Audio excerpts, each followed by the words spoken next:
Одна из стратегий обработки на ЧПУ – это ты фрезеруешь детали на заготовке, потом их подрезаешь и торцуешь с обратной стороны. И подрезка стали довольно-таки,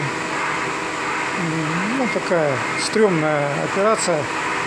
Для этого нужны дорогие твердосплавные фрезы, они дисковые, они стоят там сумасшедшие деньги. Можно и простой ХСС фрезой подрезать, правда, процесс очень медленный.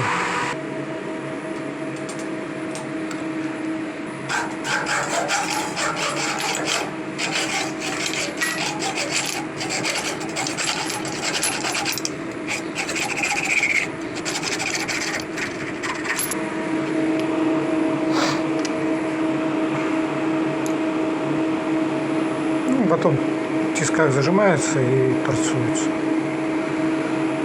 Все.